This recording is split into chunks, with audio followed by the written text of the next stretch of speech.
dan surat hutang ya, atau obligasi. Dan di investasi juga demikian, misalnya kalau kita memang biasanya di orang-orang keuangan ya, di orang-orang keuangan ini langkah-langkah untuk mengamankan nilai ya, karena biasanya jatuh tempo hutang itu di bulan-bulan akhir ya, di bulan-bulan akhir, maksudnya di akhir-akhir tahun ya, di bulan-bulan akhir, di akhir-akhir tahun ya, misalnya Desember atau mungkin November itu mulai pembayaran hutang. Biasanya di dalam perusahaan-perusahaan besar itu dia memikirkan bagaimana ada penahan nilai ya. Maka dia menerapkan investasi. Investasi itu bisa banyak ya, ada investasi apakah ke tanah, tabungan, properti ya, tanah itu properti ya, properti apakah juga ke emas ya, logam mulia dan seterusnya. Nah, ini adalah teknik-teknik dalam sebenarnya mempertahankan nilai ya. Kalau secara umum untuk pengembangan perusahaan atau bisnis itu jarang sekali sebenarnya meletakkan uang di investasi. Lebih cenderung kalau bisnis ya lebih baik sih ke bisnis, karena bisnis lebih baik ya secara hitung-hitungan keuangan. Tapi kan nggak selamanya sebuah perusahaan itu dapat proyek gitu ya, dapat pekerjaan yang sifatnya bisnis itu tadi, yang sifatnya untungnya memang lebih besar. Tapi ada kalanya memang ya kita perlu saving ya. Saving itu uang itu memang udah nggak bisa diputar lagi, nggak bisa lagi dikendalikan, maksudnya tidak bisa dipakai ya, terpaksa kita alokasikan di investasi. Ini biasanya orang-orang keuangan atau manajer investasi yang dilibatkan di dalam menahan nilai. Nah, ini juga contoh-contoh kasus yang harus kita sebagai manajer atau bahkan direktur sebuah perusahaan, kita harus memikirkan mana yang paling efektif. Itu nanti kita akan melihat masing-masing pertimbangan. Inilah kita harapkan bisa kita menetapkan sebuah keputusan itu berdasarkan sebuah metode ya. Jadi kalau bisa setelah belajar ini kita terapkan bahwa kita bisa memutuskan misalnya kita mau produksi atau tidak produksi ya suatu produk, maka kita nanti ada pertimbangan-pertimbangannya. Baik, yang selanjutnya adalah apa saja yang ada di elemen keputusan, yaitu yang pertama bahwa kita memahami bahwa di dalam elemen keputusan itu ada yang sifatnya substantif. Substantif adalah informasi untuk pengambilan keputusan tersedia dan valid. Ada kalanya memang, tapi nggak banyak ya yang sifatnya substantif. Di dalam bisnis itu yang sifatnya substantif itu mungkin nggak banyak. Misalnya kalau memang kita sudah punya klien gitu ya, mungkin kita bisa menghitung klien ini setiap tahunnya minimal gitu atau kalau kita punya data yang valid gitu ya, dia udah tinggal produksi aja ya, karena dia permintaannya secara rutin misalnya produksinya 50, ya udah kita secara rutin kita bisa kerjakan. Dan ini adalah elemen keputusan yang paling mudah ya, karena kita memiliki kepastian. Tapi jarang sekali ya di dalam kita beraktivitas semuanya itu ada kepastian ya. Di dalam hidup ini aja nggak ada yang pasti ya, yang pasti cuma satu, nggak ada yang pasti. Yang pasti ada ya, yang pasti cuma satu, yaitu kematian ya. Yang lain nggak pasti. Nah, kemudian juga ada yang sifatnya risiko ya, atau risk ya. Jadi di dalam elemen keputusan ada sifatnya risk, resiko. Nah, ini yang paling banyak. Makanya di dalam perbankan itu ada namanya manajemen risiko. Jadi kita terlalu takut di dalam expand perusahaan atau pembiayaan ya, kalau di bank ya. Kalau misalnya masuk ke dalam perbankan terlalu takut melakukan pembiayaan karena takut macet dan sebagainya, itu berakibat kepada bank itu nggak berkembang. Maka perlu ada namanya manajemen risiko yang mengatur itu. Dan begitu juga di dalam pengambilan keputusan. Ya, pengambilan keputusan itu nggak semuanya bagus gitu ya, tapi namanya peluang ya, itu ada bagus ada enggak. Ya, kalau di dalam pemahaman dunia bisnis ya, di dunia usaha, harusnya memang jangan berpikir orang yang beriman, misalnya kita beriman begitu ya, misalnya kita beriman gitu ya, tapi kok bisnis kita hancur misalnya, atau kok bisnis kita jatuh. Jadi jangan dipahami kalau misalnya nanti Anda berbisnis terus kita merasa orang yang beriman begitu, tapi kita bisnisnya tiba-tiba turun. Jadi orang yang beriman itu tidak tidak memahami sepicik itu ya tentang bisnis. Jadi bisnis itu kadang naik kadang turun, sama kayak iman. Jadi ketika dia naik, ketika dia turun, itu bagian dari yang biasa gitu. Kalau turun itulah bagian dia belajar, bagian dari dia berjihad. Kalau dengan Islam tuh begitu ya.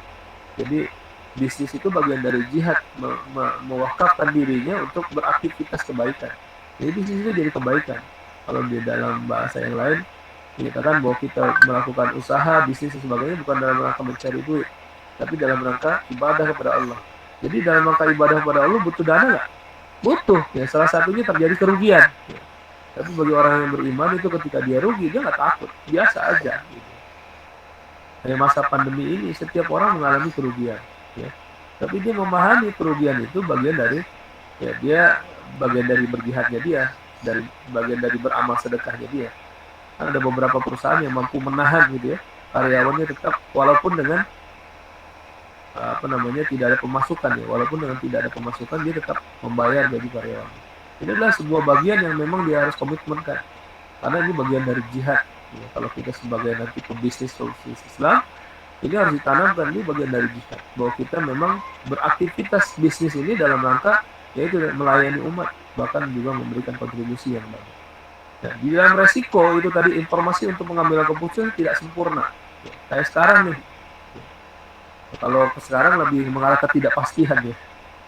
Jadi ada yang resiko, ada yang ketidakpastian ya. Jadi kalau yang resiko mungkin di dalam kondisi yang memang sudah ada ya, kita tahu datanya ya, tapi datanya tidak sempurna. Sehingga kita menetapkan sesuatu itu ada resikonya. Ya. Di dalam manajemen risiko, ya, informasi untuk mengambil keputusan tidak sempurna, itu memiliki probabilitas suatu kejadian. Jadi kita harus tetapkan probabilitas suatu kejadian. Ya. Jadi ada probabilitas suatu kejadiannya. Tapi kalau untuk yang ketidakpastian atau yang sifatnya uncertainty atau yang seperti sekarang ini, semua hidup tidak pasti. Ya. Bahkan kita nggak pasti besok kuliah offline atau online. Gitu. Ini adalah suatu keputusan dengan kondisi informasi yang luar biasa, bahkan tidak ada. Ya.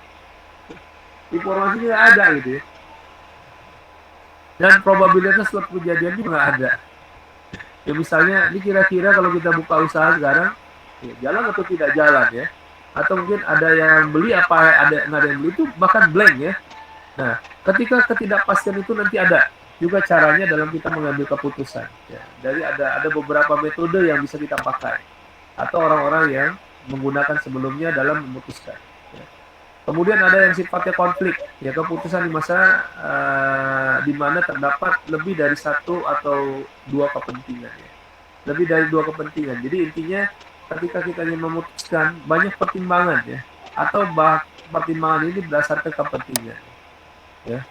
Misalnya kalau kita sebagai direksi ada yang sejajar dengan kita memiliki kepentingan yang lain, ya. Kepentingan ini bisa banyak ya, apalagi kalau kepentingannya itu berhubungan dengan eksternal ya. Kalau dengan internal biasanya bisa kita kalahkan ya. Tapi kalau dengan eksternal ini yang sulit. Ya, mau nggak mau nanti Anda sebagai misalnya pemimpin perusahaan atau sebagai pebisnis itu melihat konflik ini biasa ya. Bahkan yang perlu kita pikirkan adalah ketika konflik dengan eksternal, karena eksternal itu tidak terkendali. Ya. Kemudian dalam elemen keputusan juga ada pilihan atau alternatif ya.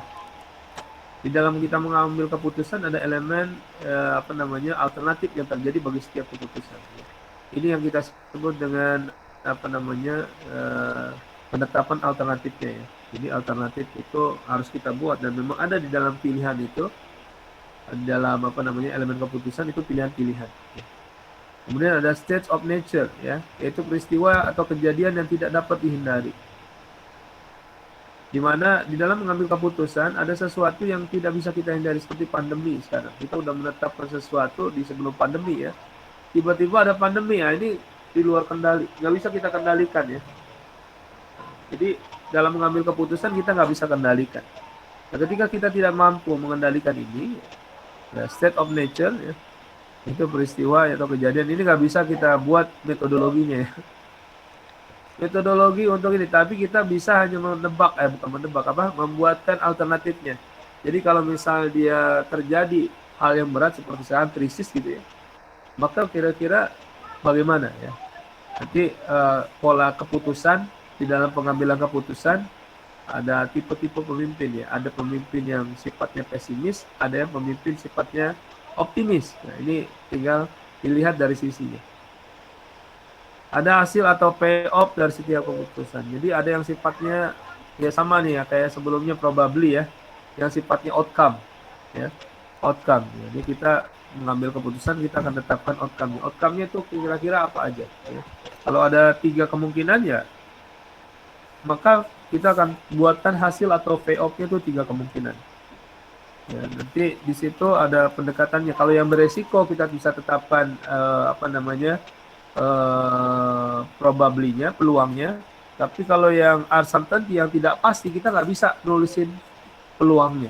Jadi kita bisa menggunakan sebuah metode. Walaupun nanti ada juga yang ketidakpastian, kita harus tetapkan sisi optimis dan pesimis. Kemudian elemen keputusan ini ada peristiwa, tindakan, kemudian dengan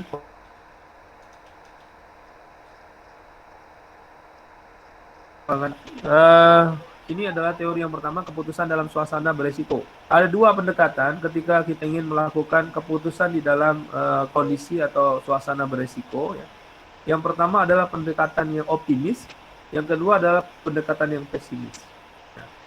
Yang pertama adalah pendekatan yang optimis. Apa itu pendekatan yang optimis? Pendekatan optimis adalah menggunakan pendekatan EV atau expected value.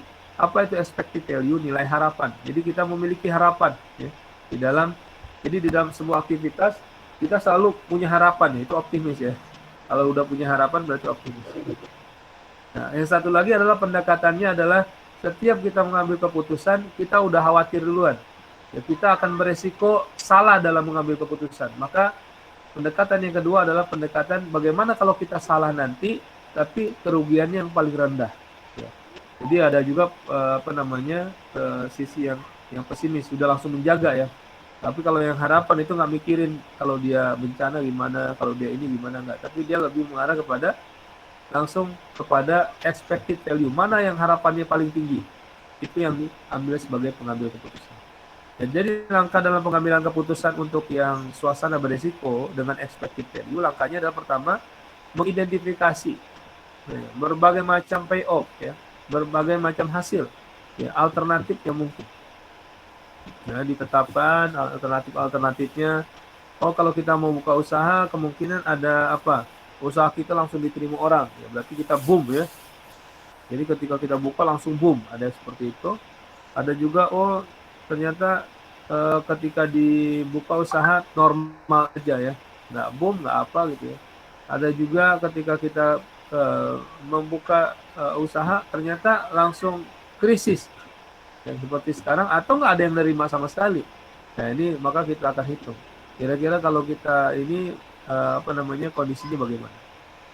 Kemudian juga probabilitas terhadap setiap alternatif. Jadi ketika kita sudah menetapkan payoff atau hasilnya seperti apa, maka kita tetapkan ini untuk yang kondisi beresiko, kita harus menetapkan ya, berapa peluangnya. Ya, peluangnya yang pertama misalnya cuma 2 pilihan, antara boom atau tidak gitu ya. Antara produk kita ketika diproduksi langsung diterima orang atau tidak diterima orang. Nah, kalau ini yang terjadi ya, kita akan buat 2 aja ya alternatifnya. Di mana alternatif probability-nya, peluangnya ya kita tetapkan. Bisa aja yang boom dengan yang tidak boom misalnya 50-50 sama, bisa juga enggak ya. Bisa 60-40, itu tergantung dari data yang kita miliki misalnya. Kemudian mengambil keputusan berdasarkan hasil yang baik ya. Jadi ya kita akan lihat dari yang terbaik dari harapan yang ada ya. Walaupun kita nggak tahu apakah harapan yang kita hitung ini akan menjadi yang lebih baik, tapi inilah adalah sebuah metode ya untuk menawarkan bahwa pola seperti ini bisa kita dasarkan ya, kita buat perhitungan ya sehingga menjadi dasar dalam pengambilan keputusan.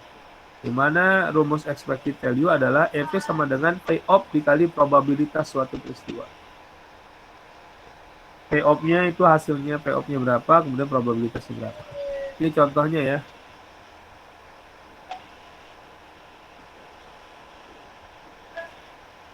Maaf sebentar ya.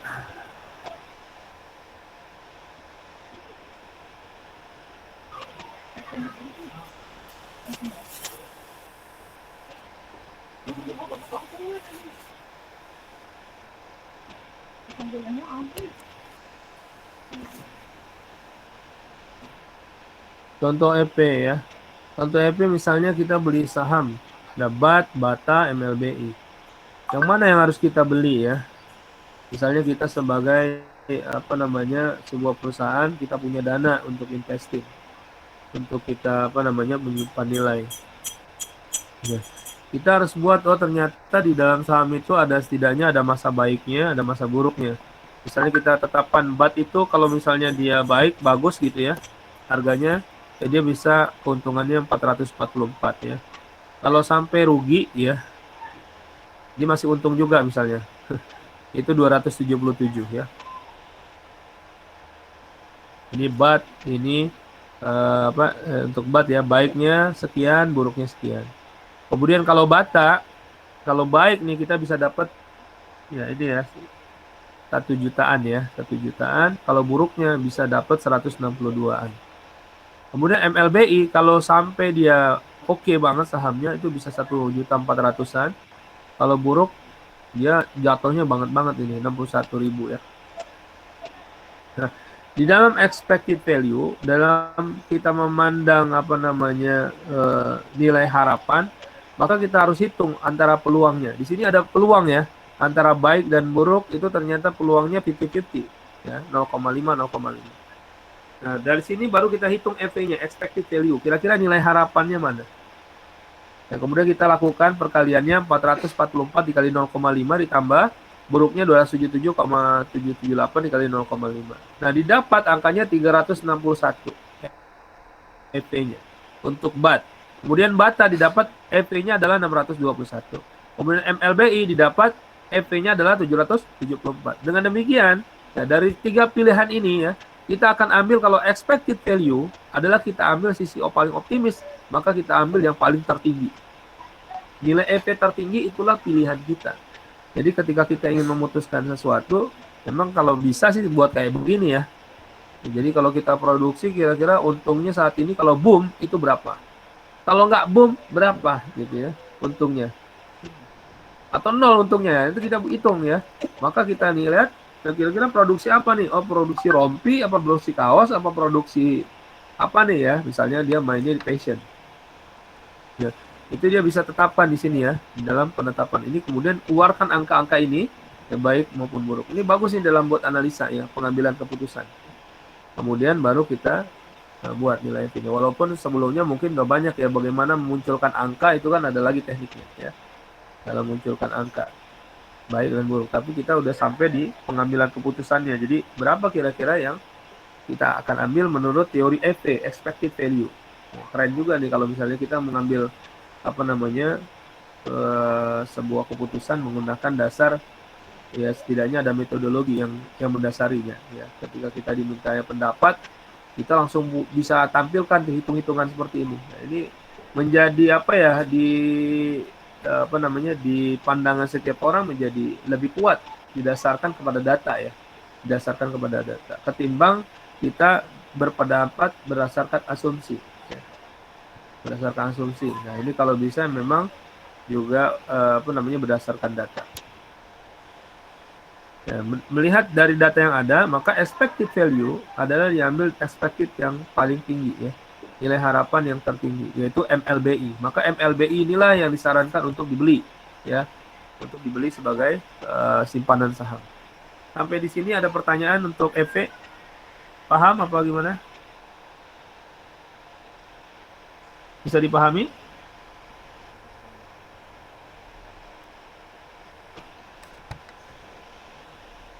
Bisa, Ustaz. Ya, baik. Kita lanjut ke expected opportunity loss. Metode lain di dalam keadaan beresiko adalah dengan mengambil keputusan selain EV, yaitu dengan EOL, expected opportunity loss, yaitu mempunyai prinsip meminimumkan kerugian karena pemilihan bukan keputusan terbaik. Jadi pemilihan keputusan itu bukan yang terbaik ya. Jadi kita nih mau mutusin sebagai leader gitu ya, tapi kita juga ragu sebenarnya ya. Ragu itu maksudnya jangan-jangan apa yang kita putusin nanti salah gitu ya. Ini memang tergantung kondisi ya. Kalau kondisinya terlalu berat, mungkin kita harus pertimbangkan juga ya ini EOL. Walaupun sisi ini kayaknya sisi pesimis ya, tapi ini sebenarnya boleh jadi dibutuhkan ya. Dimana hasil yang terbaik dari setiap kejadian diberikan nilai 0 ya. Jadi kalau yang terbaik kita kasih nilai 0, sedangkan untuk hasil yang lain adalah selisihnya ya, selisih dari yang terbaik tadi. Antara nilai terbaik dengan nilai hasil pada peristiwa tersebut. Nah, setelah didapat opportunity loss mau baik maupun buruk, jadi nanti setelah ada kondisi tadi ya baik buruk kita tetapkan, kita lakukan cari opportunity loss-nya, kemungkinan ruginya gitu ya, baik dari kemungkinan baik maupun kemungkinan buruk. Nah, setelah itu didapat, baru dikalikan dengan apa namanya payoff ya, apa dengan peluangnya, seperti menghitung EP ya. Nah, sampai kita lihat mana nilai yang paling rendah, itulah yang kita pilih. Kalau EP kebalikannya, mana yang paling tinggi, itulah yang kita pilih. Tapi kalau EOL adalah mana yang paling rendah. Jadi kira-kira ruginya yang paling rendah mana? Itu yang kita tetapkan. Coba kita bisa lihat ya di sini ya. Nah, perhatikan di sini saham ya, Bata, MLBI. Kemudian nilai sahamnya seperti yang tadi, baik maupun buruk kita udah dapat. Nah, langkah pertama nggak langsung dikali seperti tadi ya, mencari EP, tapi cari dulu OL baik dan OL buruknya. Ya. OL baik itu cara menetapkannya adalah lihat di data OL baik atau di data baik mana yang paling tinggi. Nah, di sini di dalam saham ini yang baik ini adalah 1487. Ini yang paling tinggi ya. Maka 1487 ini dijadikan 0 di sini ya. Maka OL baiknya adalah 0, 1487. Kemudian 1487 diambil ya untuk yang Bata dicari selisihnya antara 1081 dengan 1487. Didapat selisihnya adalah 406. Kemudian kalau yang BAT didapat selisihnya adalah 1043. Ya. Nah, ini 1043 ini 406.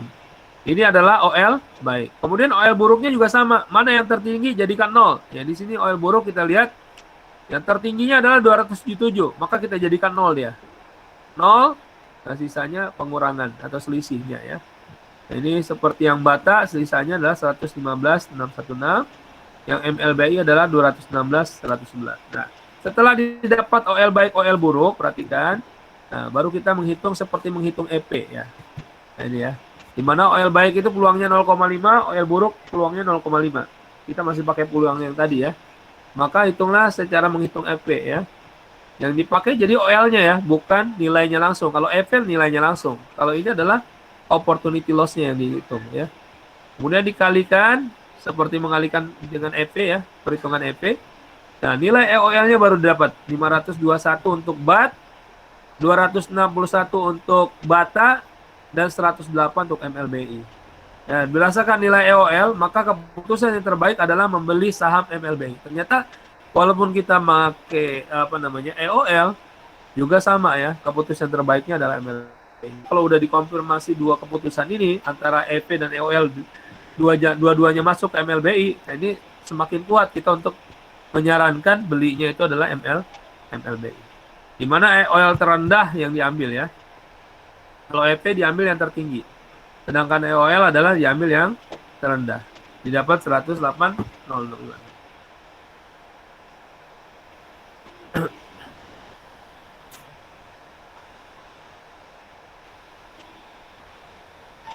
Ya.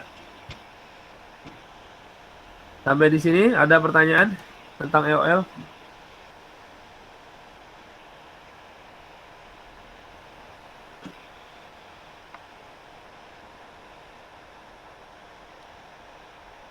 Ustadz, kalau P di OL baik sama OL buruk selalu sama nggak bilangannya?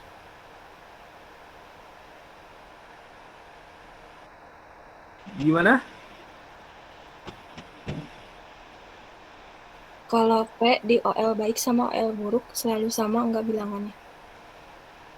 OP enggak Kan mesti sama. Ini ya kan itu kita kan tetapkan. Jadi enggak selalu sama bikin 50-50 ya enggak. Ini contoh aja biar gampangin sama. Tapi di dalam soal nanti bisa jadi enggak sama.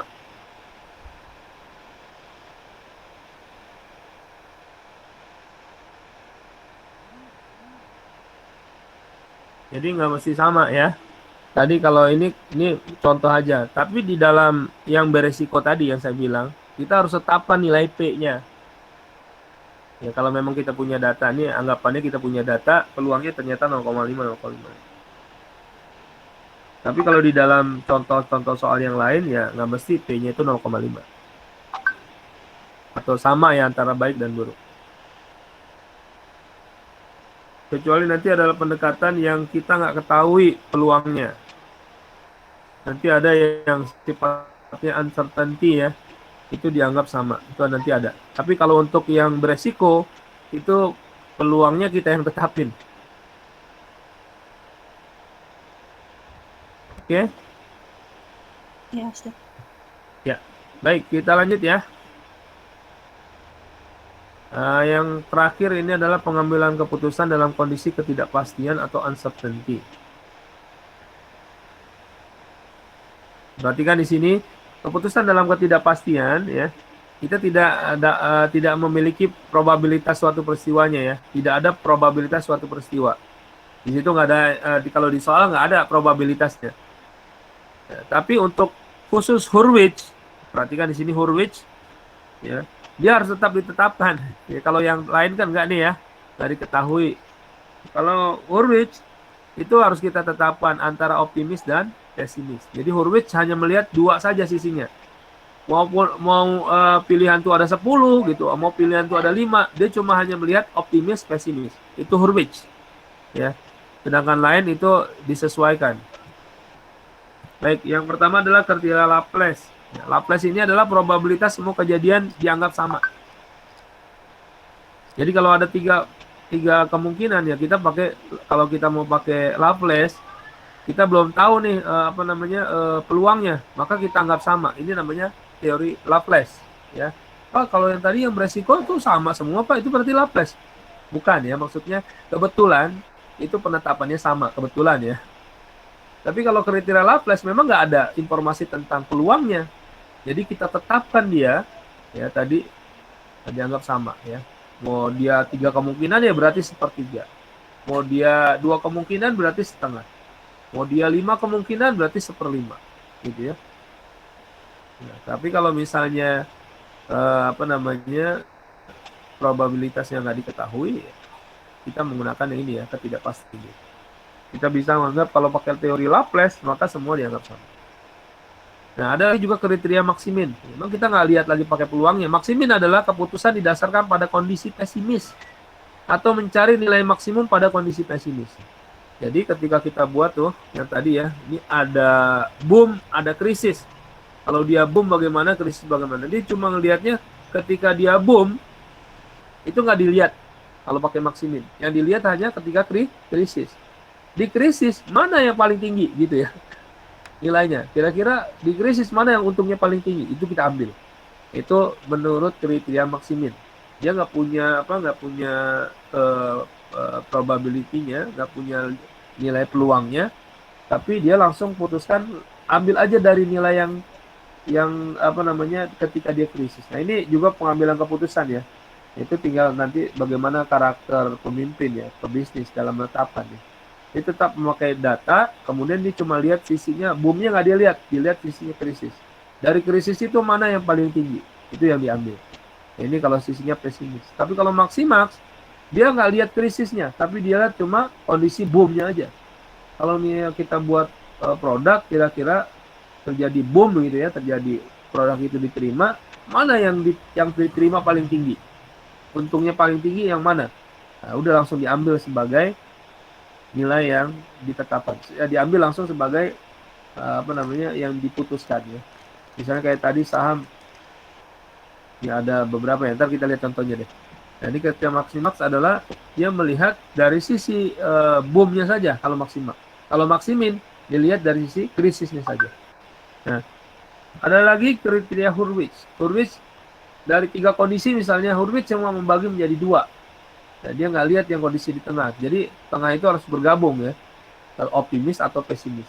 Jadi Hurwitz itu menetapkan optimis dan pesimis. Di mana optimis itu adalah A, maka pesimis adalah 1 min A. Perhatikan ya di sini ya, karena setiap peluang totalnya sama dengan 1. Setiap peluang totalnya sama dengan 1. Maka menurut Hurwitz, penetapannya adalah penetapan berdasarkan tadi, ya.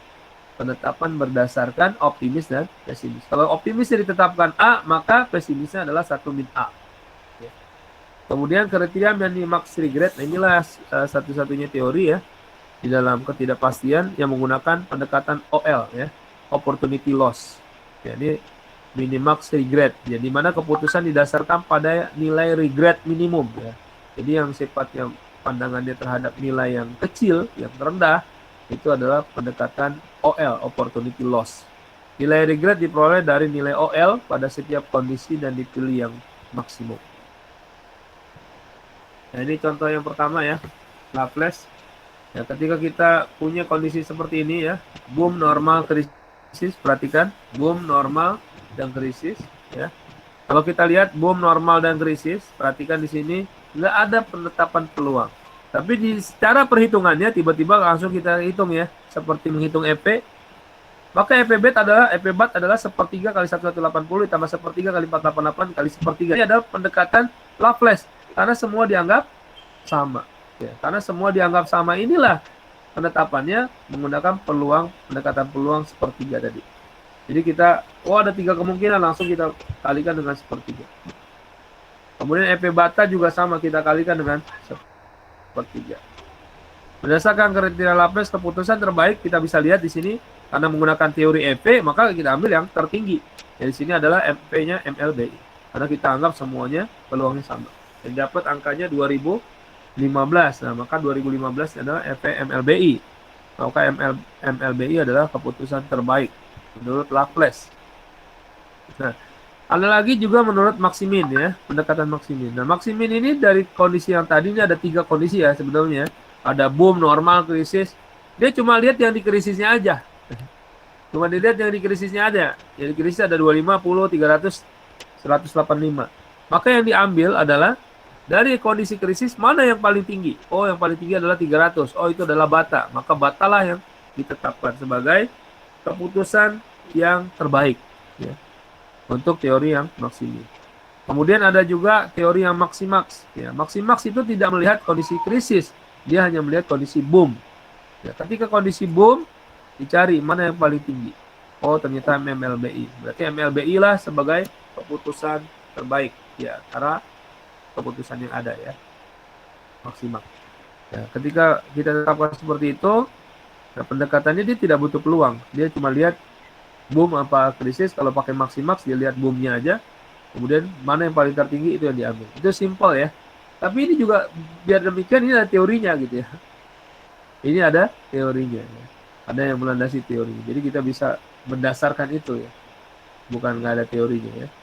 Jadi sisinya optimis. Nah, kan kadang kita punya sisi optimis, kadang kita punya pesimis ya. Itu nanti kita lihat dari kondisi yang ada. Yang selanjutnya adalah Hurwitz. Nah, Hurwitz ini kita harus tetapkan ya. Koefisien optimisme didasarkan pada probabilitas terjadinya kondisi boom dibandingkan kondisi krisis. Berdasarkan data diperoleh, koefisien optimisme misalnya 0,63 hingga koefisien pesimisnya adalah 0,37. Ini bisa kita dengar dari pakar misalnya. Pandemi, di pandemi kira-kira misalnya usaha fashion itu akan membaik berapa persen ya. Itu bisa kita pakai ya. Walaupun di Hurwitz ini kadang-kadang ya harus kita juga yang tetapin sendiri ya. Kalau di dalam soal ya ditetapkan ya. Ditetapkan satu aja yang mana optimis atau pesimisnya. Hingga lakukan juga seperti menghitung EP ya. Seperti menghitung EP, tapi dia hanya mengambil boom dan krisis. Dia hanya melihat boom dan krisis, normal nggak dia lihat ya. Untuk Hurwitz hanya melihat 2 sisi aja, optimis dan pesimis. Sedangkan Laplace semua kondisi dia lihat. Kalau Hurwitz cuma melihat dari 2 sisi aja, optimis atau pesimis.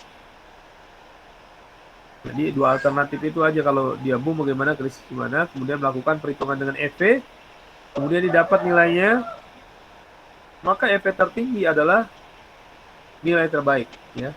Keputusan terbaik terletak pada nilai EP tertinggi. Maka Hurwitz menetapkan di sini ya, dalam hal ini adalah MLB. Baik, kemudian adalah contoh yang terakhir nih ya, terakhir. Contoh minimax regret. Minimax regret ini langkahnya lebih panjang ya.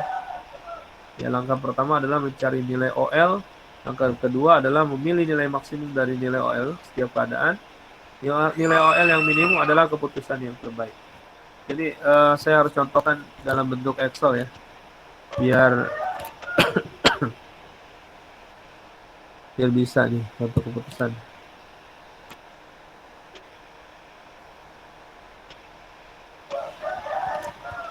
Perhatikan di sini. Aduh, habis waktu. Kelihatan nggak Excelnya?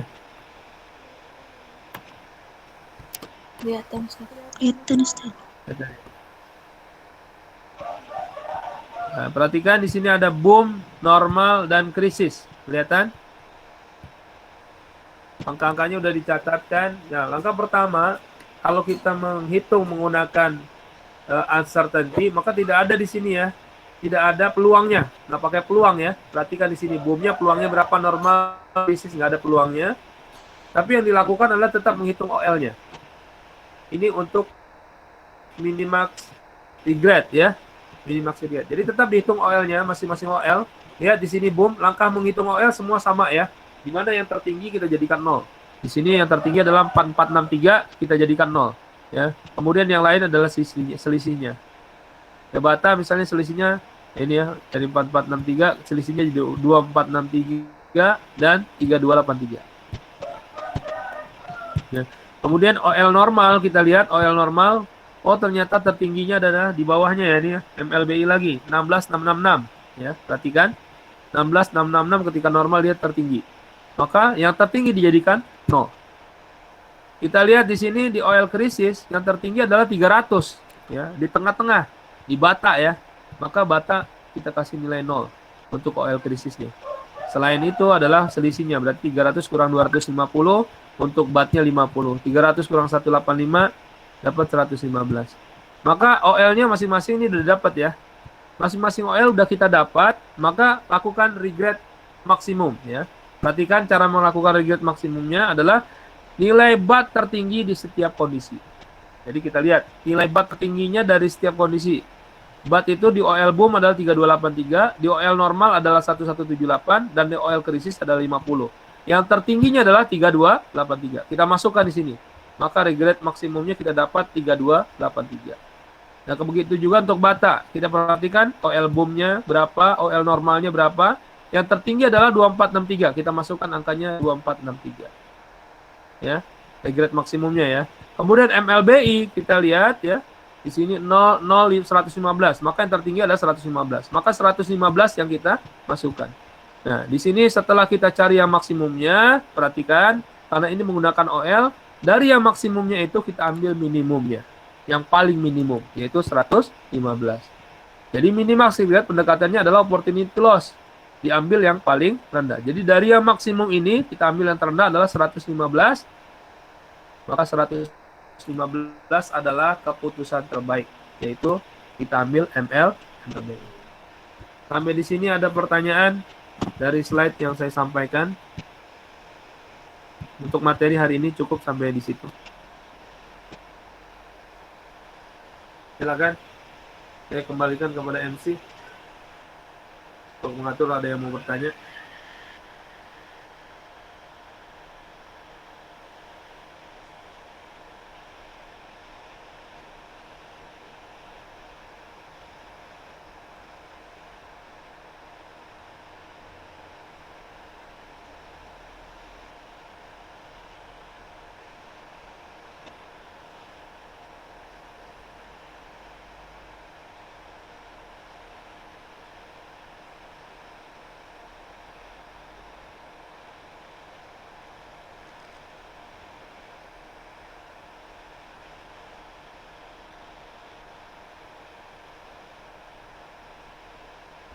Ada?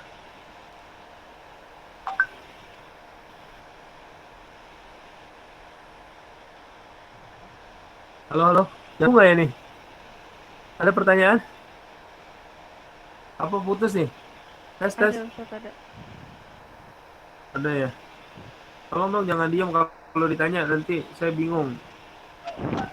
Iya, Ustaz. Tapi kalau nggak ada, dicukupkan. dicukupkan dan kembali ke MC-nya untuk bahas tentang soal tugas kemarin ya. Langsung saya yang bahas Ada jawabannya sebelum share ke asisten.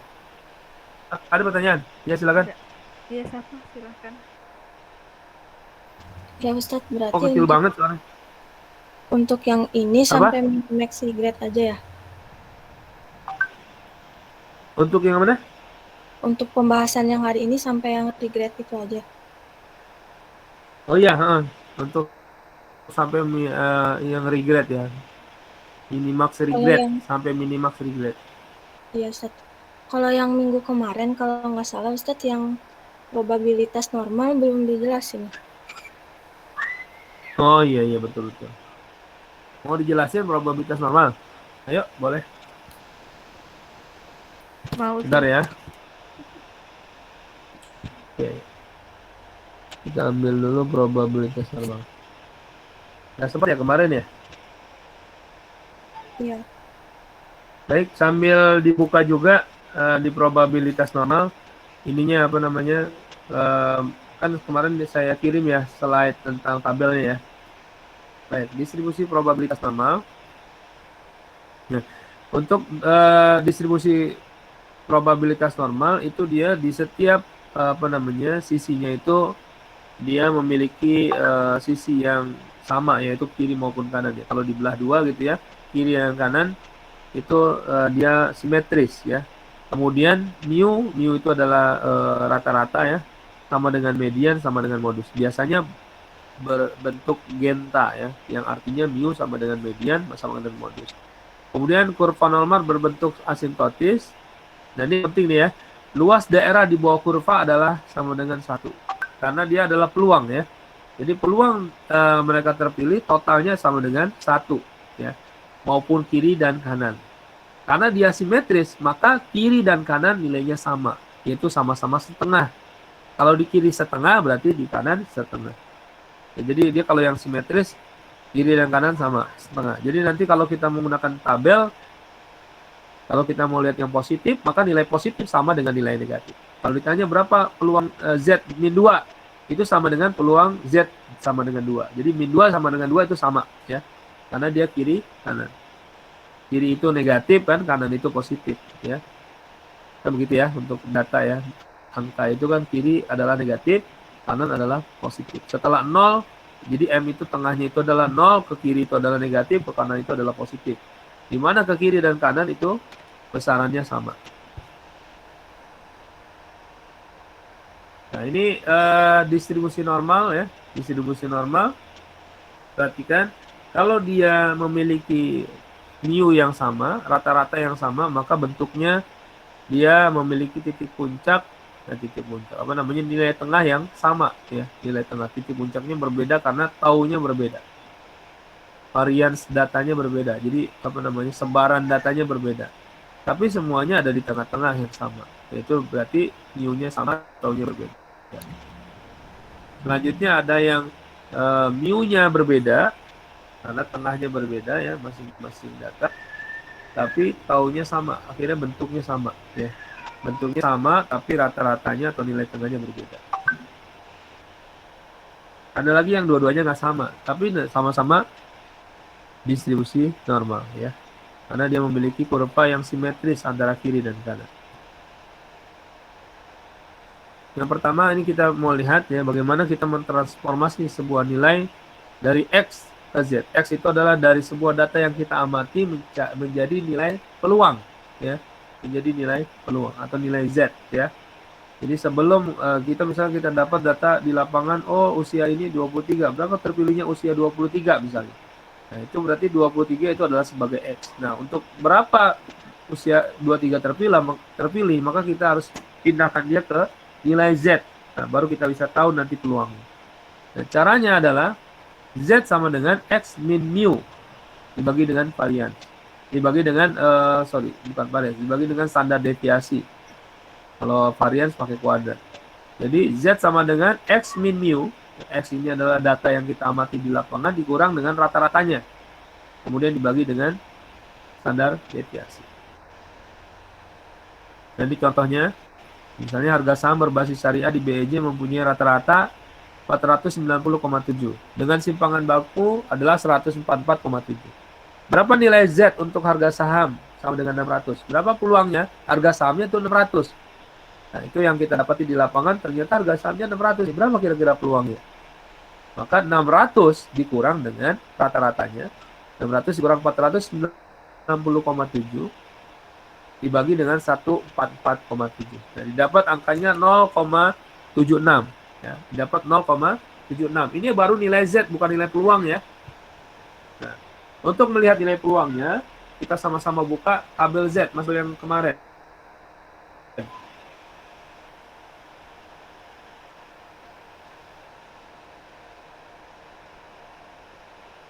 Tabel yang kemarin, mana ya?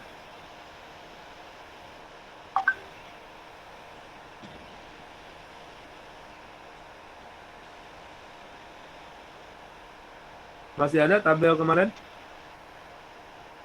Tabel 3 ya? Tabel berapa nih? Kemarin saya share tabel yang normal. Masih pegang? Ada Ustaz. Halo, halo?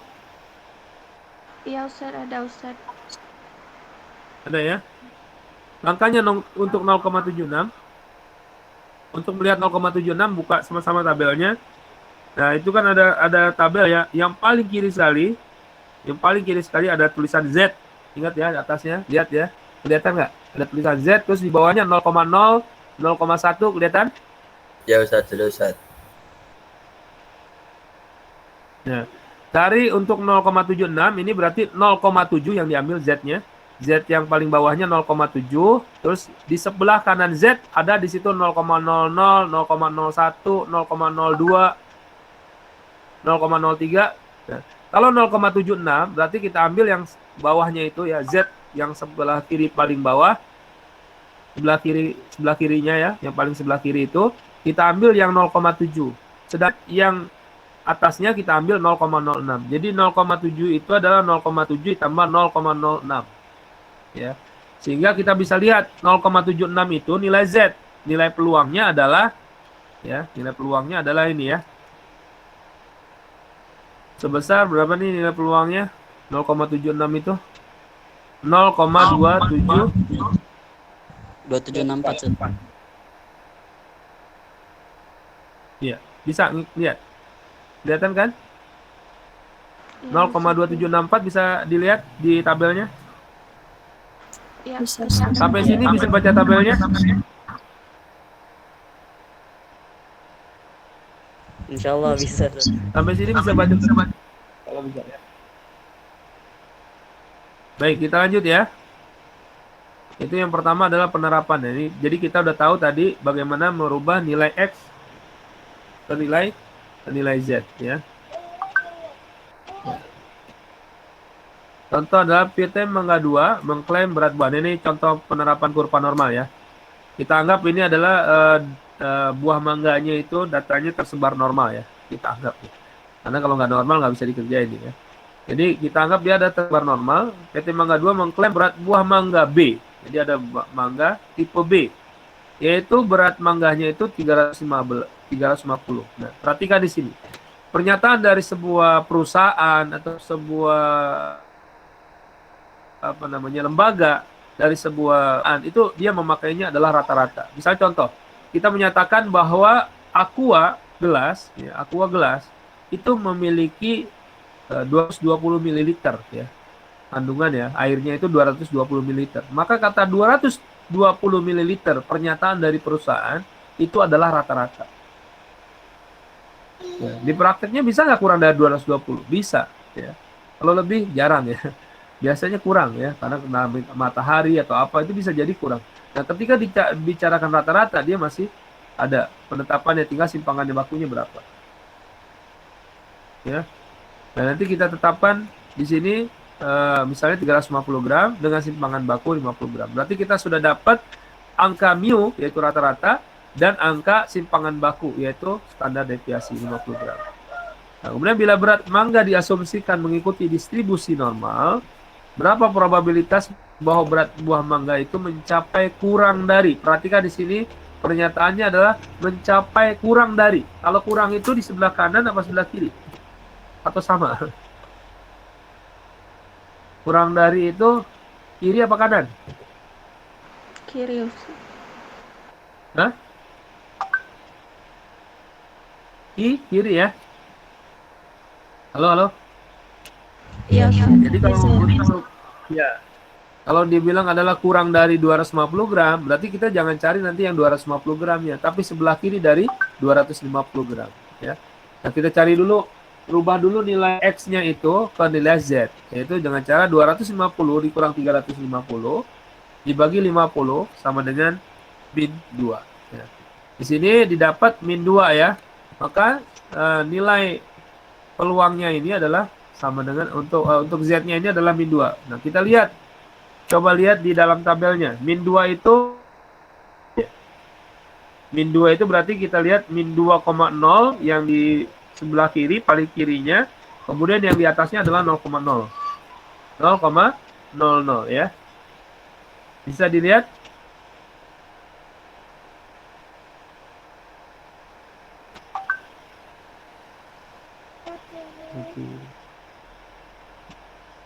Ya, jadi min 2,0. Bisa lihat nggak? Ya.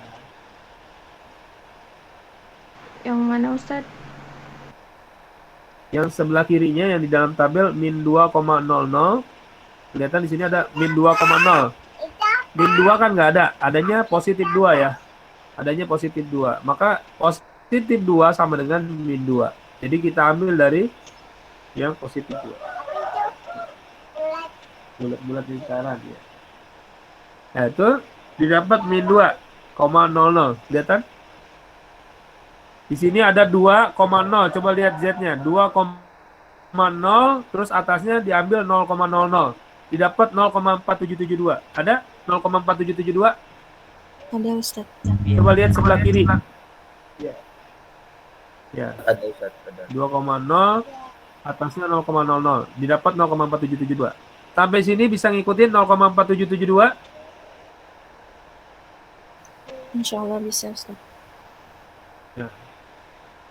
Dari situ dapat 0,4772. Perhatikan tabel aja deh. Lihat nih kurvanya, lihat kurvanya. Lihat ya. Sekarang saya ingin menghitung berapa yang kurang dari, kan? Kalau kita gambar, perhatikan gambarnya. Kalau kita gambar, maka 250 ada di sini. Itu yang kita sebut dengan min 2 tadi. Ada di sebelah kiri karena negatif 2 ya, bukan positif. Kita dapat min 2. Tadi ditanya, kalau kurang dari itu berada di sebelah kiri. Sebelah kiri, Pak. Nah, ya. Perhatikan di sini berarti sebelah kiri dari min 2 atau sebelah kiri dari 250 ya. Nah, sebelah kiri dari 250. Nah, perhatikan sebelah kiri dari 250, maka didapat angkanya adalah, ya ini perhatikan sebelah kiri ini totalnya 0,5. Yang sebelah kanan totalnya juga 0,5. Karena total semuanya adalah 1 tadi ya. Jadi di bawah kurva itu adalah sama dengan 1 totalnya, baik kiri maupun kanan. Karena kita dapat sebelah kiri itu, perhatikan. Karena kita dapat yang sebelah kiri itu adalah datanya adalah 0,4772, maka untuk sebelah kiri dari 0,4772, perhatikan di sini. Ya, dia berarti 0,5 dikurang 0,4772. Atau nilai maksimalnya itu harusnya 0,5. Yang kita dapat pertama adalah 0,4772. Maka untuk yang sebelah kiri dari 250 itu adalah penghitungannya 0,5 dikurang 0,4772. Nah, kalau dikali 100%, didapat angkanya 2,28%. Berarti probabilitas buah mangga tipe B di bawah 250 gram itu adalah 2,28%. Kalau ditanya berapa tipe B sama dengan 250? Kalau sama dengan atau tepat 250 ya berarti kita pakainya 0,4772. Kemungkinannya ada 47%. Tapi kalau misalnya dibilang di bawah 0, di bawah 250 berarti kemungkinannya cuma 2%. Karena kan kalau mangganya kan 350 rata-ratanya ya. Di bawah itu berarti dia 2%. Untuk yang kurva normal pertama. Sampai sini bisa ngikutin?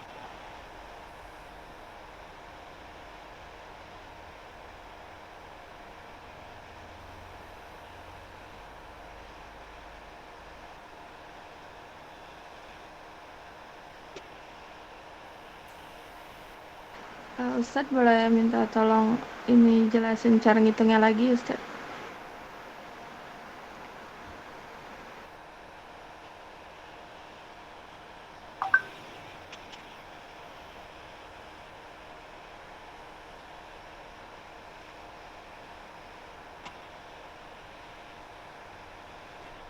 Halo, ada pertanyaan?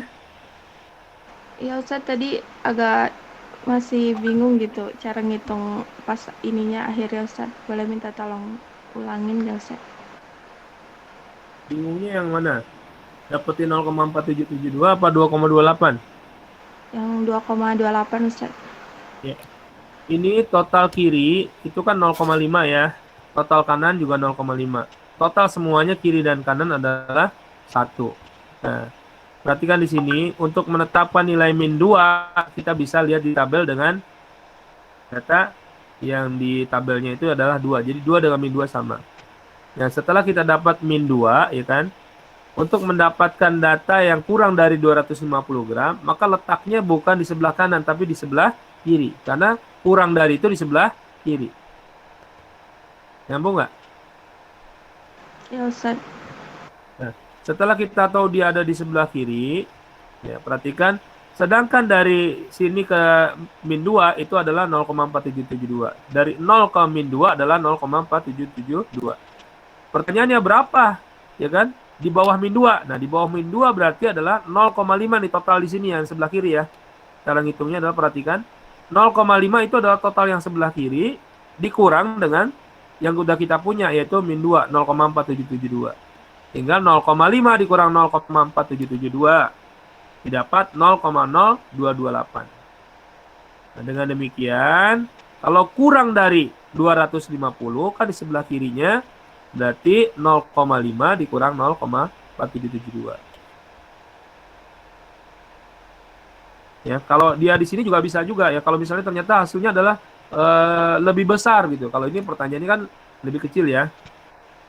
Kalau pertanyaannya adalah ada mangga super nanti ya yang kedua ya. Nanti kita lihat contoh yang lain aja deh.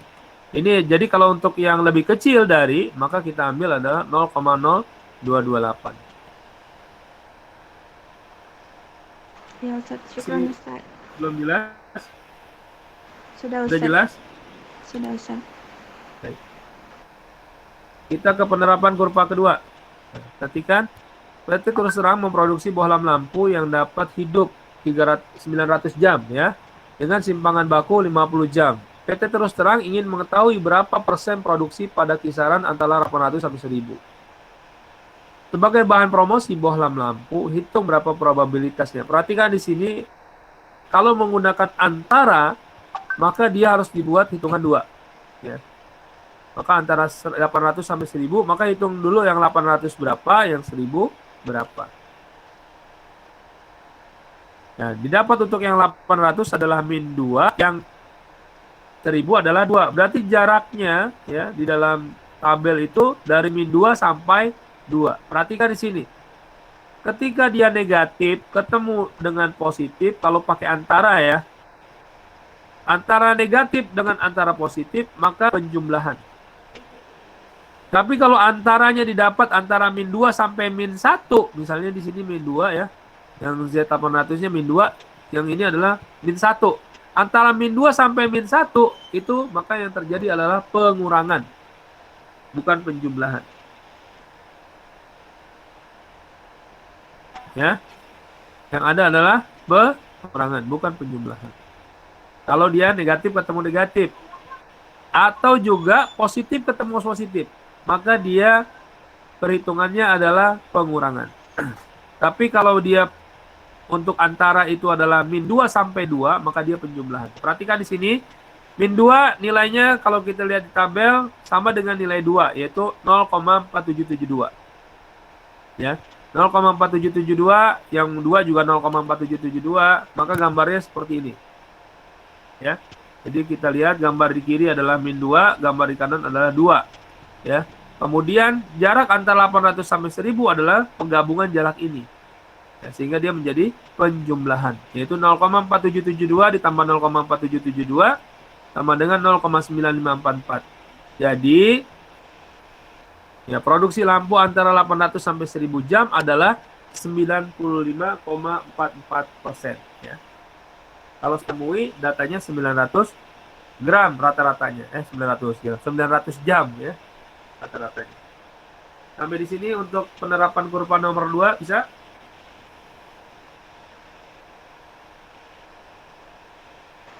Insya Allah bisa Ustaz.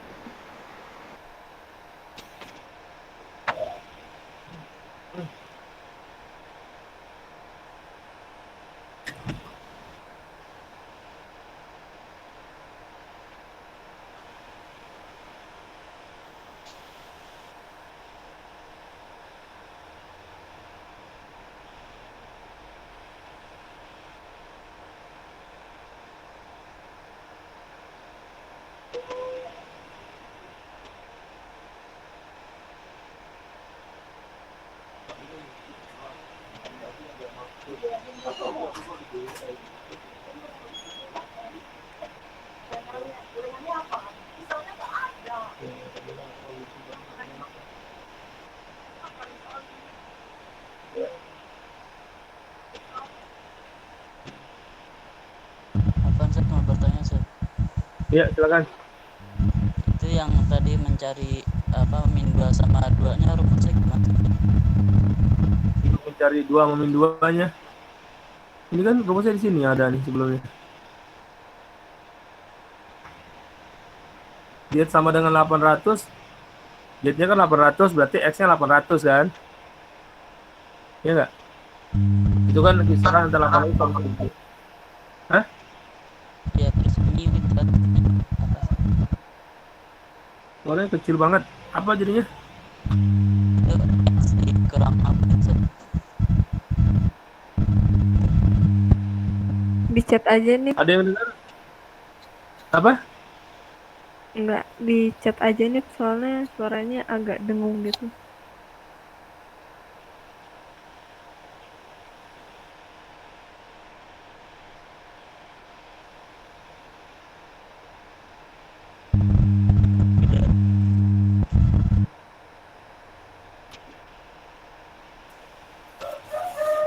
Saya sambil makan ya, lapar banget, belum makan.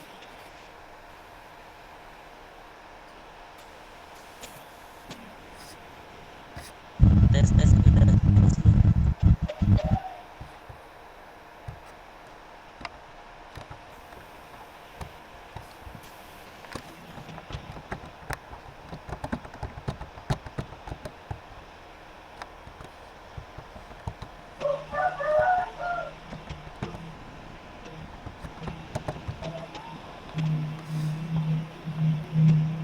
Ya gimana sih?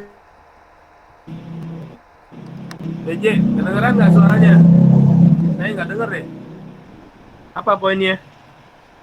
Udah jelas belum? Menghitung min 2 ini adalah diambil dari 800, kemudian rata-rata. Jadi 800 kurang rata-ratanya dibagi tanda deviasinya 50, dapat min 2. Ini rumus biasa ya. Cuma jaraknya 800 sampai 1000, dua-duanya dihitung. Bukan jarak 800 sampai 1000, oh berarti isinya 200, berarti X-nya 200, enggak. Tapi diambil satu-satu, X 800 berapa, X 1000 berapa. Setelah dapat angkanya min 2 dan 2, berarti kalau misalnya dia antara 800 sampai 1000, berarti kita buat jaraknya min 2 sampai 2. Nah, di sini ya, min 2 kita hitung dapat 0,4772, 2 kita hitung 0,4772. Sama ya, kebetulan 2 dengan min 2.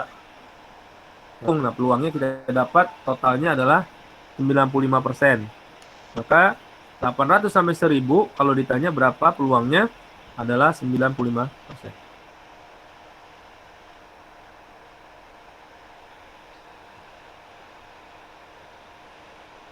Gimana? Kita lanjut apa enggak?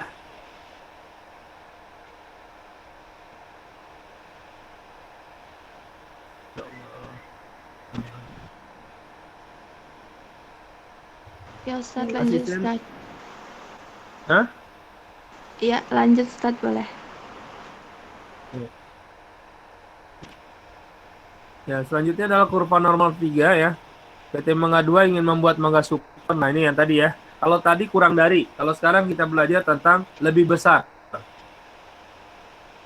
Lebih besar dari. Perhatikan di sini. Kalau kurang dari, berarti sebelah kiri. Kalau bicara mangga super, berarti kan dia lebih besar ya dari yang biasa ya. Super berarti lebih besar dari yang biasa. Maka kita buat kurvanya itu di atas rata-rata, di atas yang biasa gitu ya. Nah, PT Mangga 2 ingin membuat mangga super. Mangga ini populasinya 12,5%. Nah, ini ada informasi ya. Setelah kita batasi ini, sebelah kanannya itu adalah 12,5%. Jadi mangga super itu 12,5%. Berarti kita batasi di sini 12,5%. Ya. Dari mutu buah mangga terbaik. Buah mangga saat ini adalah 350 gram. Rata-ratanya 350 gram. Dengan simpangan baku 50 gram. Berapa berat mangga minimal untuk bisa masuk ke dalam kelas mutu super? Ya. Perhatikan di sini. Yang diketahui justru kebalikannya ya. Ya kebalikannya. Yang dicari adalah X-nya ini yang dicari. Apa X-nya? Agar dia masuk ke dalam kelas super. Nah, di mana kelas super itu 12,5%. Kita cari di sini 12,5%. Nah, 12,5% ini itu bukanlah data yang ditetapkan di dalam tabelnya. Yang ditetapkan di dalam tabelnya adalah kita cari jarak dari 0 ke sini. Karena kalau tabel kita nyarinya dari 0 sampai titiknya. Di sini adalah titiknya adalah 37,5%. Jadi kan kalau di sini kan 0,5 ya. Atau 50% ya. Di sini kan totalnya sebelah kanan 50%, yang sebelah kiri 50%. Maka untuk mendapatkan di sebelah kiri ini, sisa dari 12,5%, karena kita menghitung di tabel itu dari 0 sampai sekian gitu ya, sampai X ini, maka 0 sampai X ini adalah 37,5%. Jadi kan kalau ini 0,5 ya, atau 50%, berarti kalau diketahui 12,5%, sisanya berapa? Sisanya adalah 37,5%. Ingat di sini kita ambil adalah lebih besar ya, lebih besar dari. Sama kayak tadi, lebih kecil dari. Yang kita ambil adalah sebelah kirinya, ya. Nah ini juga kalau lebih besar dari yang diambil adalah sebelah kanannya. Nah didapat di sini nilainya 37,5. Maka kita lihat di dalam tabel, perhatikan di dalam tabel dilihatnya di tengah-tengah mana yang angkanya 0,375 atau yang mendekati 0,375. Nah di sini kalau di sini sudah diketahui 1,15 ya. Coba kita lihat 1,1 sebelah kirinya, yang atasnya adalah 0,05. Ya. Dilihat di sini 1,1, di atasnya 0,05. Didapat adalah 0,375, yaitu 0,3749. Maka ini adalah yang paling dekat. Kita bisa tetapkan nilai Z-nya adalah 1,15. Sampai di sini bisa diikuti untuk dapat 1,15. Masih bingung, Ustaz. Bingungnya yang di mana? Itunya tadi yang dari persen kok bisa jadi itu, jadi 1,15. Dari persen kok bisa jadi berapa? 1,15. Iya, Ustaz. Ikutin nggak? Untuk dapetin 37,5 bisa ngikutin? Bisa. Bisa, Ustaz. Itu kan sisanya tadi. Bisa.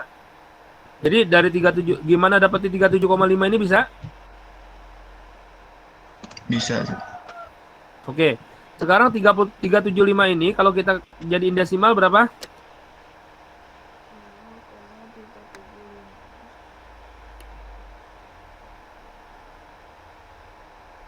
37,5 dijadiin desimal. Jadi 0,37 0,375 ya. Karena kan persen kan per 100. 0,375 sampai di 0,375 bisa? Bisa, Ustaz. Kemudian lihat 0,375 itu berada di tengah-tengah tabel. Cari yang angkanya 0,375. Di sini dimulai dari cari yang 0,37 ya. Ada nggak 0,37? Kan kalau di atas awal-awalnya 0,00, 0,080, 0,0120 terus cari yang mulai dari 0,3 ya. Oh, ini ada 0,348, 0,3413, 0,3438 gitu ya. Terus sampai yang 0,37. Ada nggak 0,37?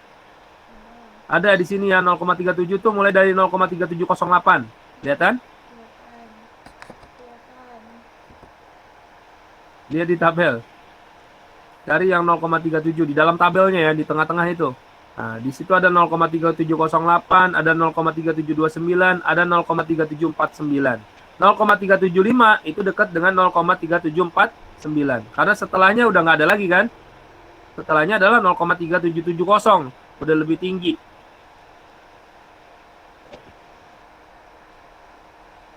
Sampai di sini bisa ngikutin?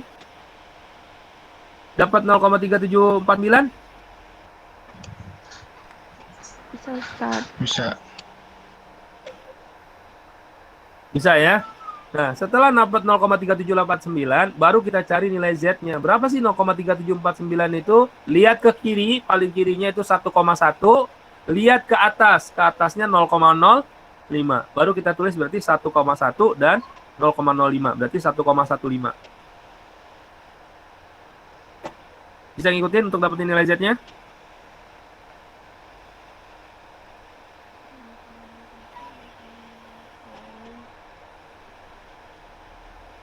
Bisa ngikutin? Halo? Tadi tambah apa Ustaz? Dapat 0,3749-nya bisa nggak? Bisa. Bisa Ustaz udah. Ya kan sebelah kirinya 1,1, atasnya 0,05. Kalau digabungin jadi 1,1 tambah 0,05 kan? Sama dengan 1,15. Ya Ustaz. Gimana ini di sana aja nanti lagi beres. Tuh ada bunda. Bunda beres. Ya, dapat 1,15 bisa. Ke kiri 1,0, yang ke atas 0, gitu Masa Ustaz. 1,0, 1,1. Oh iya, Ke kirinya. 1,1. Ke atasnya Atasnya? 0,5 gitu Ustaz. 0,05. Oh, 0,05. Oke Ustaz. Ya.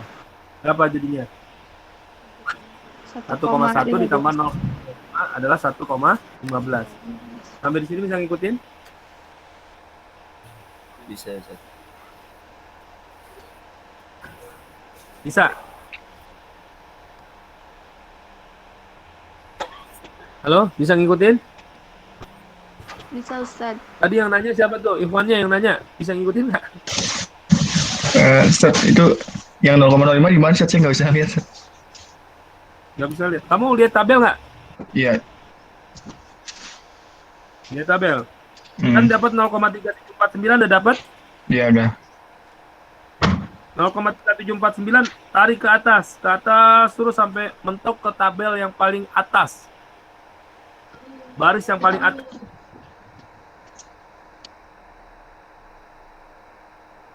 Apa baris paling atasnya? 0,05. Ada? Iya. Bisa. 0,05 udah dapat. Terus dari 0,749 tarik ke sebelah kiri. Tarik ke sebelah kiri. Di sebelah kirinya ada 1,1. Paling kiri. Ada? Iya ada. Nah, tinggal 1,1 ditambah dengan 0,05. 1,1 ditambah 0,05 berarti 1,15. Bisa? Bisa. Oh, jadi yang paling kiri itu 0,05 Ustaz. Yang mana? Yang atasnya. Oh iya. Yang atas 0,05, yang kirinya 1,1. Nah, cara ngitungnya adalah 1,1 ditambah 0,05. Hingga didapat 1,15. Maka nilai Z-nya adalah 1,15. Sampai di sini bisa? Iya, bisa. Oke. Sekarang nilai X-nya. Nah, mu-nya diketahui 350 kan? Kita tulis X min 350 dibagi tau-nya adalah 50. Nah, ini perhitungan biasa ya, 50 pindah ke sana jadi perkalian. 50 dikali 1,15 minusnya ini pindah ke sini jadi positif. Berarti 350 ditambah 1,15 kali 50. Dapat 407,5. Maka disebut dengan mangga super minimal itu adalah 407,5 gram. Itu udah masuk kelompok mangga super. Sampai di sini bisa ngikutin untuk kurva normal 3.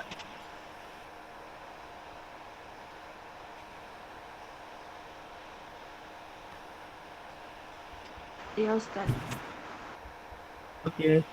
Yang terakhir, kurva normal 4. Perhatikan, tadi kan saya cerita ya, kalau minus ke positif, negatif ke positif, maka dia penjumlahan. Kalau negatif ke negatif, maka dia pengurangan. Kalau positif ke positif, juga pengurangan. Nah, ini contohnya yang positif ke positif. Bang Syariah Madani mempunyai karyawan 200 orang dengan umur rata-rata 35 tahun. Dia di sini rata-rata umurnya 35 tahun dengan simpangan baku 5 tahun. Direksi memutuskan untuk memberikan pelatihan leadership kepada karyawan yang berusia 40 sampai 45 tahun. Nah, jadi dilihat sini ya. Kira-kira berapa banyak ya orang yang 40 sampai 45 tahun? Dari 200 orang itu ya, dengan rata-rata 35 tahun. Nah, ini kalau kita belum lihat data, kita bisa lihat pakai perhitungan peluang ya.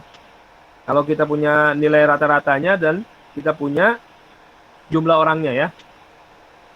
Kemudian direksi ingin mengadakan pelatihan, kira-kira berapa orang ya ini pelatihannya? Kalau untuk usianya 40 sampai 45. Nah, berarti kita ambil yang 40-nya berapa, 45-nya berapa. Karena kalau antara kita ambil hitungannya dua-duanya, kayak tadi 800 sampai 1000. Maka kita hitung 800-nya berapa, 1000-nya berapa. Kalau kita dapat di sini 40 sampai 45, maka kita hitung juga 40-nya berapa, 45-nya berapa. Perhatikan di sini ketika Z 40. Nah, ketika Z 40, ya, di sini hitungannya 40 dikurang rata-ratanya 35 dibagi dengan standar deviasinya atau simpangan baku itu 5. Berarti 40 dikurang 35 dibagi 5 sama dengan 1. Kemudian Z 45. 45 dikurang 35 dibagi 5 sama dengan 2. Nah, di sini untuk dapetin 1 sama 2 bisa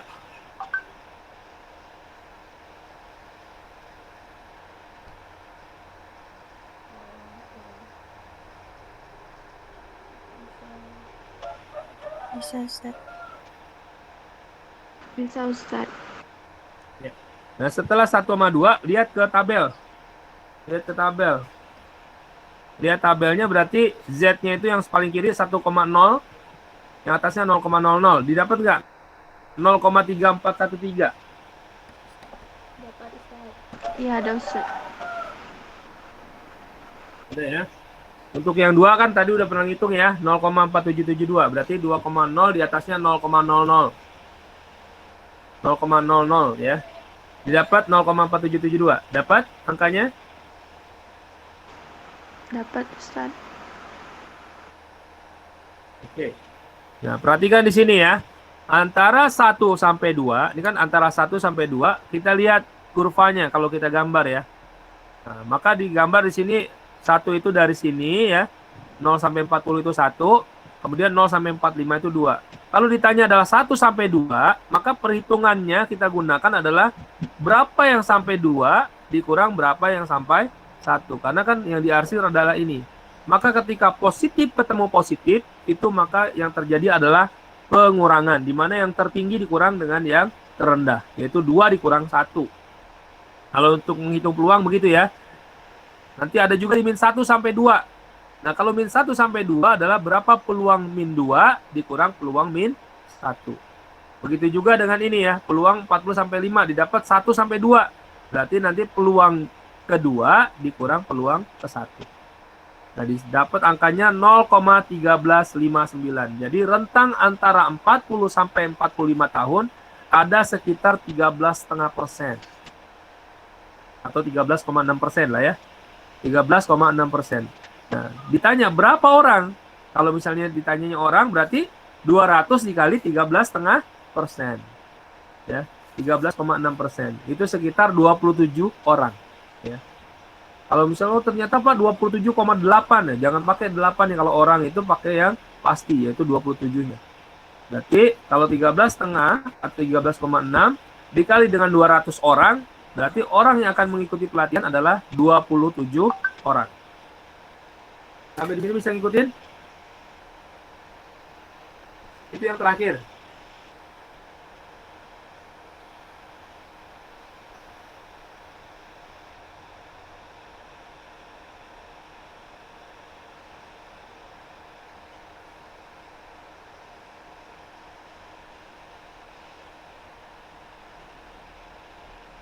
Tadi gimana Ustaz untuk cari 27 orang Ustaz? Dari itu ya peluangnya 40 sampai 45 itu kan 0,1359 kan? 0,1359 bisa ngitungnya? Iya Ustaz, bisa. Nah, 0,1359 itu dari 200 orang kan? Totalnya kan 200 orang. Ya kan? Kalau misalnya 13% dari seluruh peserta, dari seluruh karyawan, 13,5%-nya berapa?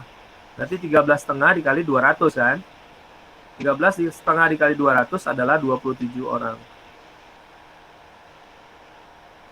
Oke Ustaz. Kasih Ustaz.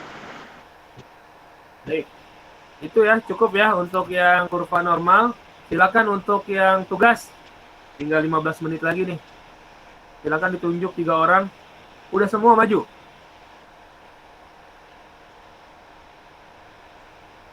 PJ, apakah udah semua maju?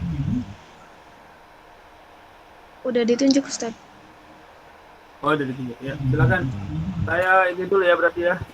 Share screen-nya saya matiin.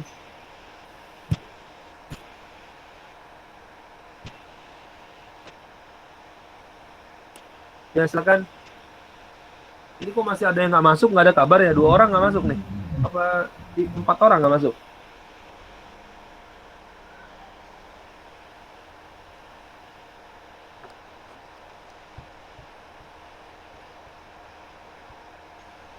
Silakan. Tuh ini siapa yang ditunjuk? Yang nomor 1 orangnya belum masuk ini Ustaz, belum masuk room. Dari tadi apa keluar? Dari tadi Ustaz. Tadi udah dihubungin juga. Atau langsung ke nomor 2 Ustaz.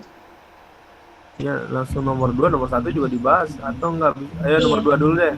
Sambil nunjuk nomor 1 Iya. nanti siapa? Ya udah, Hamidah nomor 2. Nomor 2 itu kan, nomor 1 itu kan 2 orang. Ya.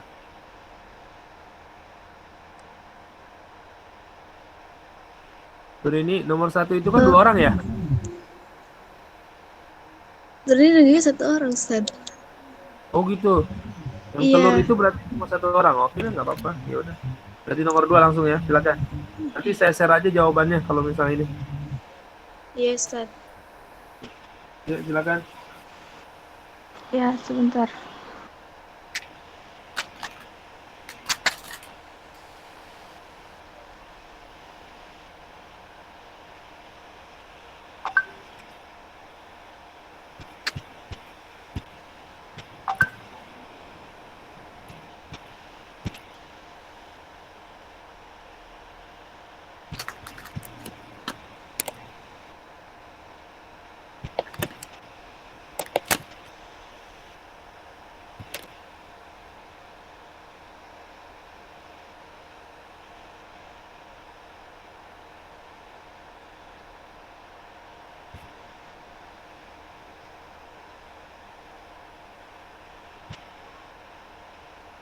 Izin share screen ya.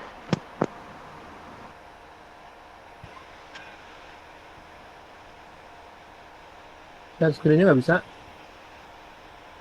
Iya Ustaz, bisa Ustaz, bentar.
Oke, bentar.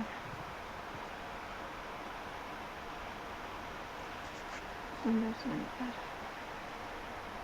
Terus ini 2.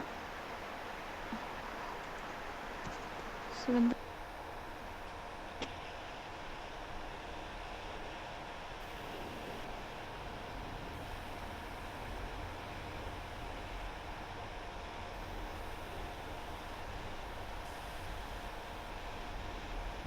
Keluar lagi.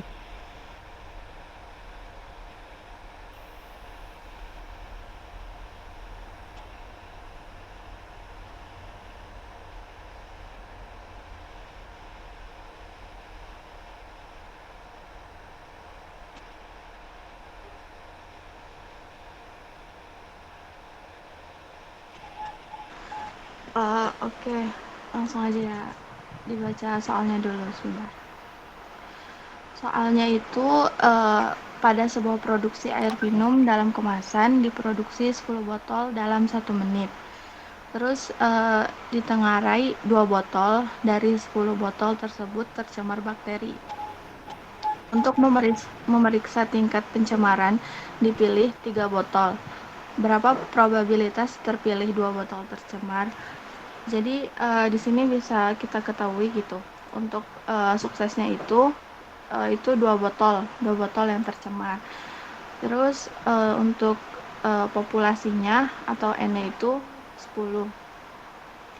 Terus S besarnya atau populasi suksesnya itu 2. Terus N-nya itu sampelnya itu ini tadi 3. Sampelnya itu 3.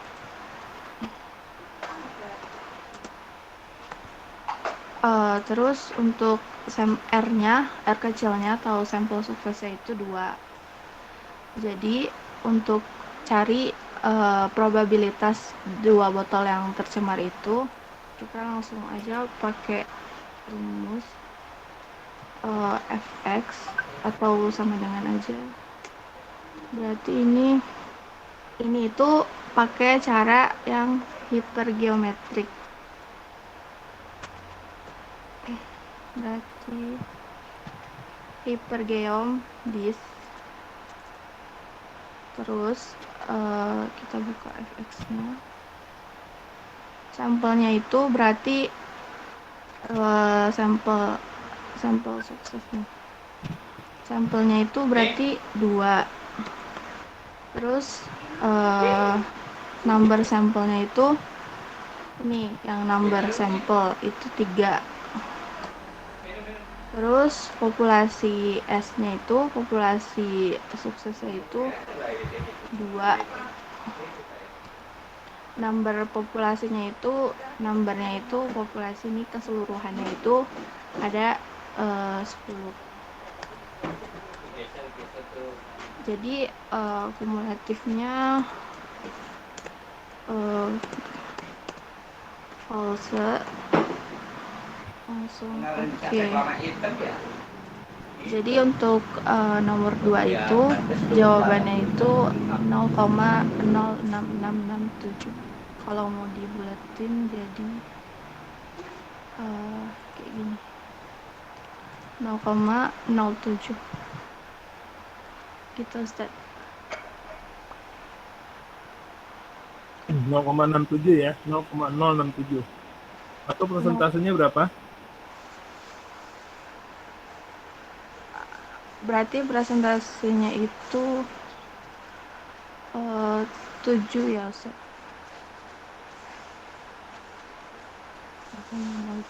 Langsung dibulatkan ke 7, 6,67. Berarti 7% ya? Enggak, 6,67%.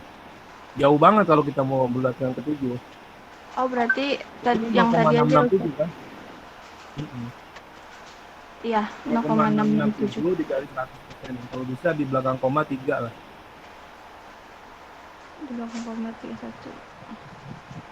Oh berarti 0,066 gitu Ustaz. 0,067 dong. 0,067. 0,067. Kita dibulatkan kan yang terakhir ini? 067. Ya. Gini Ustaz. Ya, jadi 6,67%. Betul ya, betul. Silakan lanjut. Oke, baik. Makasih.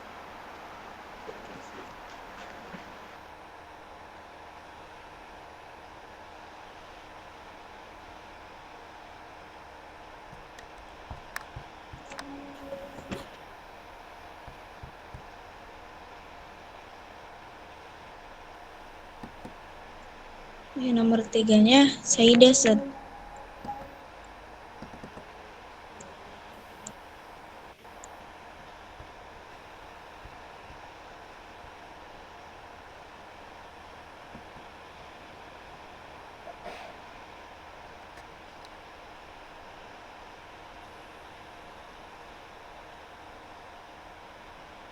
Silakan Zaida.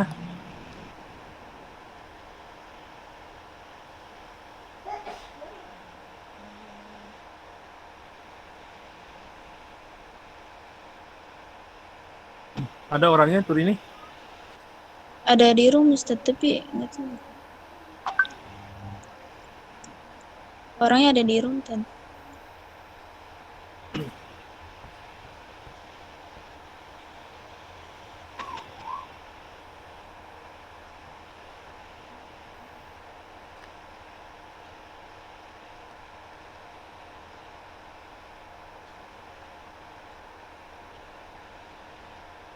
Nanti cukup.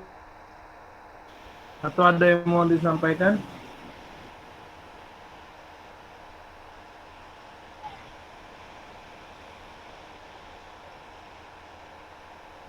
Orangnya belum ada juga nih. Atau ada penggantinya?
Baik, itu udah saya share ya untuk jawaban soalnya.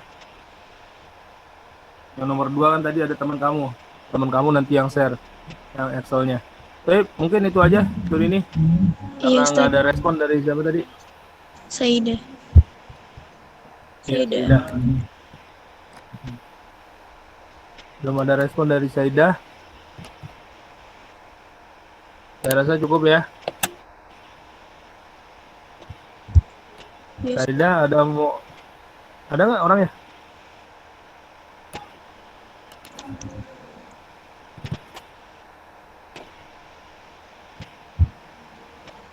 Saida tadi mau ngomong.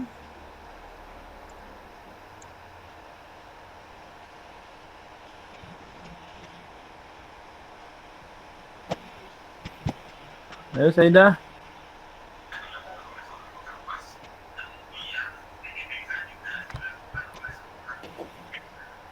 Ya Ustaz. Aku nggak Udah pakai selesai email jawabannya. email aku Ustaz. Punya kakak sih. Oh iya. Enggak, itu saya udah share juga jawabannya. Yes. Terus silakan dijelasin.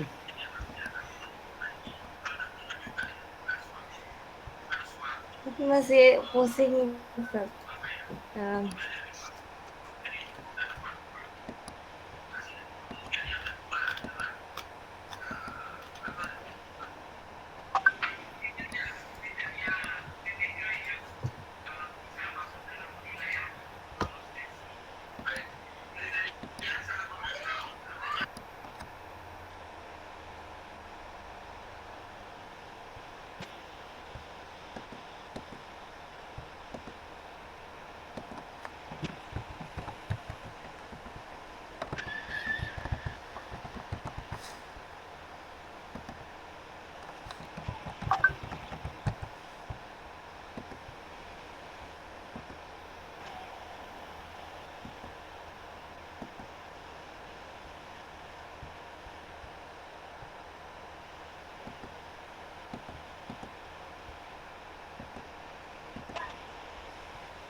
Baik, saya cukup ya. Saya mau persiapkan untuk kuliah selanjutnya dengan tur ini aja ya, tur ini.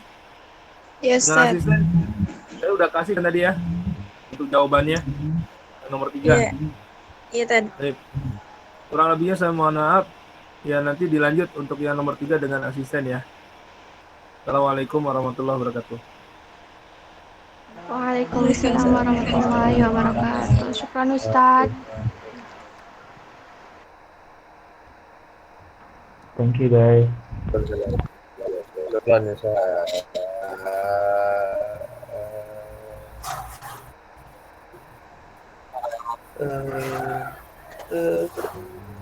Nih, Seidah jadi gimana Seidah? Tahu lah kebiasaan pasti ngilang. Mahal waktu mahal. Bagian presentasi ngilang.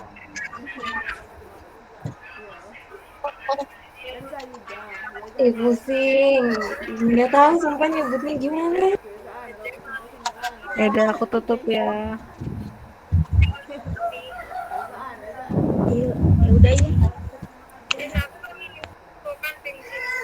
Baik, terima kasih semuanya yang telah hadir pada pagi hari ini. Sekian dari saya. Wassalamualaikum warahmatullahi